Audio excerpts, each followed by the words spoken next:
Hey everyone, it's Kerry, and thanks for taking a few moments to spend with us today. You know, the Baldrige criteria has been the gold standard for improving organizational performance for about the past 30 years.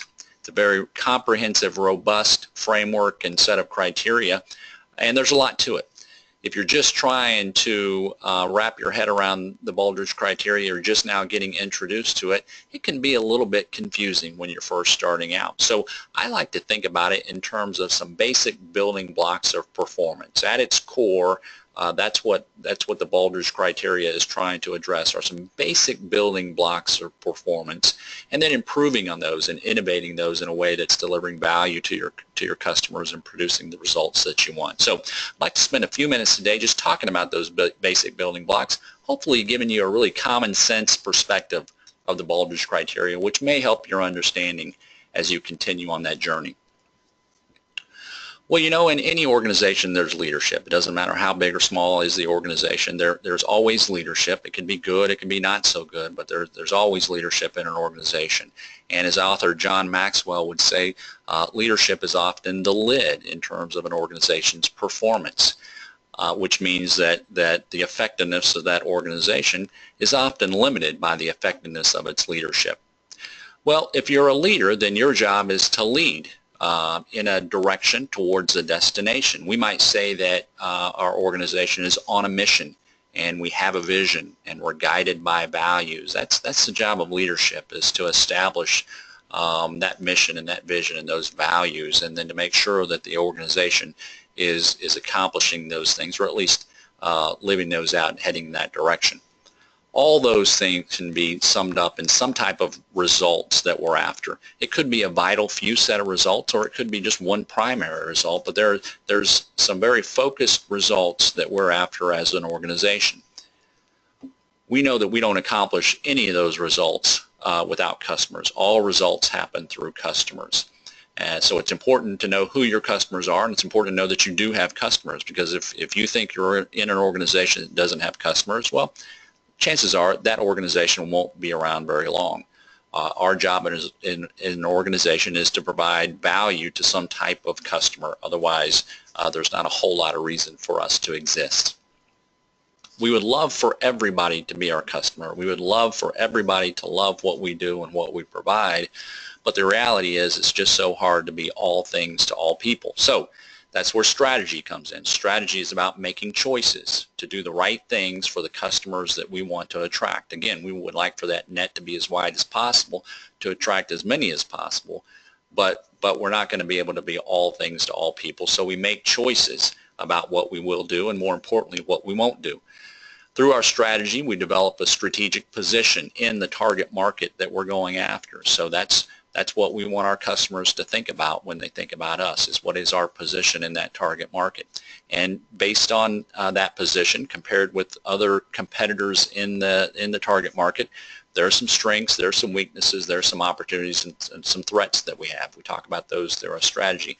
At the end of that, through that strategy, we want to engage our target customers with our products and our services and our relationship building activities. When I talk about engagement, I often talk about those in terms of promises that we make through our products and services, and with the relationships that wrap around those. It's important that we know what is the voice of the customer. We'd like to hear from them so that we know whether or not we're meeting their requirements and whether or not we're keeping the promises that we made, that we identified in our strategy. And we'd like to know that not only with our current customers, but probably with some potential customers, so that we can continue to grow and expand and maybe build on those promises as we attract other customers. We deliver value to our customers through our operations. So you might think of operations as your buildings and your equipment and things like that, but really operations are a set of processes and systems. And we deliver value through those processes and systems. So if strategy is about doing the right things, operations is about doing things right, so that we make sure we can make good on those promises that we made to our customers. Whatever is our strategy, we're probably going to need some core competencies. Core competencies are merely those things that we've got to be really good at in order to fulfill that strategy, in order to deliver on those promises that we make to our customers. Some of those we may choose to have internal to our organization. Some of them may be externally provided through partners and suppliers, But nonetheless, we need that set of core competencies to deliver on those promises and to execute our strategy. In our key work processes, we're concerned about how effective they are, so whether or not we're doing them the right way, and how efficient they are, because cost is always a factor. It doesn't matter what organization you're in. So we always want to be more effective and more efficient, and sometimes we can do that internally. Sometimes we need our partners and suppliers to help us out there. But we deliver value to our customers through our operations, which is really a set of key work processes. Now, fortunately or unfortunately, depending on the organization you're in, we need a workforce. I haven't run into one yet that doesn't have some type of workforce. And when we're talking about the workforce, we're talking about the right amount of the right people with the right skills. So what is the right amount? What are the right people and what are the right skills? Well, it kind of depends on what you're trying to accomplish through your strategy. But you know that based on the organization you're in. We need the right capability, which is the right skills, and the right capacity, which is the right numbers of those skills. So we've got to be able to recruit and hire and develop and retain those type of people. And then we're concerned with how we organize and manage them in a way that we can execute our key work processes effectively and efficiently to deliver value to our customers. Now back to leadership, our job is to engage that workforce, to engage them in our mission, in our vision, in our values, in our strategy, so that they can deliver that value through our operations. So we want to develop a culture that that allows that to happen, and we want to be great communicators as leaders. That's our job as leaders. That's how we engage that workforce, through our culture and our communication. Now again, in any organization, there's some boundaries to what we do. So we want to make a lot of money, but we won't do it illegally. We want to heal patients, but we won't do it unethically. We want to see students succeed, but we've got to do it in a safe environment. Those are boundaries to what we do, and every organization has those. And in all these things, we want to be purposeful and we want to be systematic. Purposeful means that there's a reason behind what we're doing. And systematic is we can do these in a repeatable way, and integrated just means that these all work together. These aren't separate, although they're separate boxes on my presentation, they're not separate boxes in an organization. They all need to work together. That's the hard part. So at this point, none of these things are concepts that Baldrige made up. There's a lot of smart people who develop the criteria and keep it current, but they're starting with these basic building blocks of performance that are just really common sense concepts that exist in every organization that's out there. Where performance excellence comes in, and maybe where Baldrige starts to put some influence on those building blocks, is in the criteria. So first of all, Baldrige would ask that you learn, that you in your organizations, you're a learning organization. So a few different ways you might do that. You certainly want to measure and analyze the things that you're doing, particularly the things that are important to your success.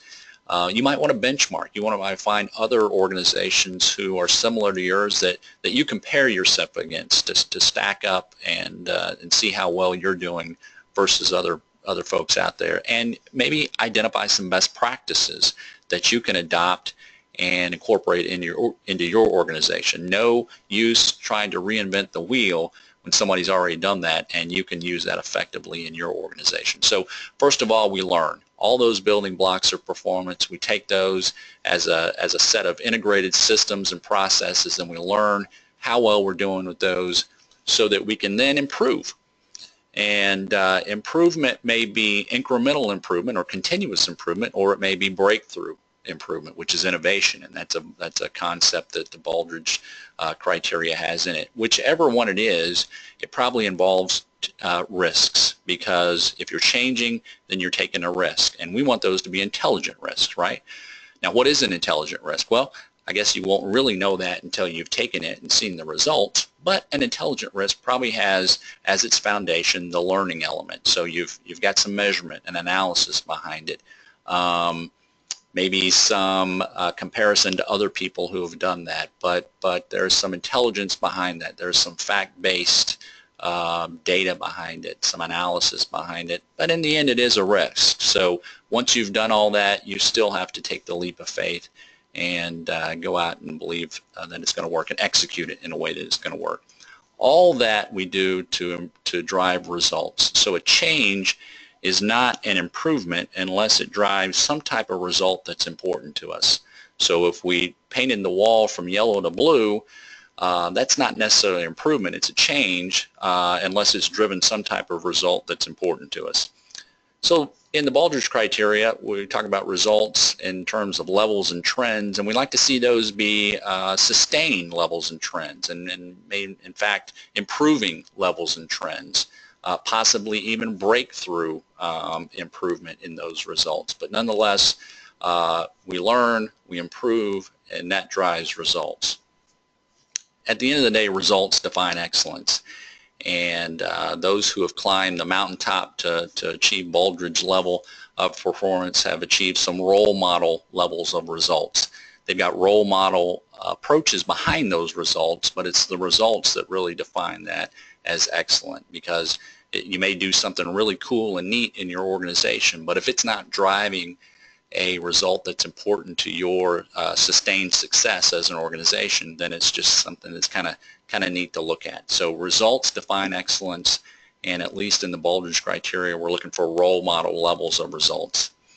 Now, which results? Well, that's back to the primary result conversation. So a primary result is typically reflects your mission, or it's customer driven or investor driven, and likely has some type of market share component to it. So it's great that you've been able to attract a customer, but maybe you need more than one. So there's a market share component behind it. But that's typically where you see a primary result. It's reflective of your mission, or it's customer driven, or it's investor driven, and again has a market share component behind it.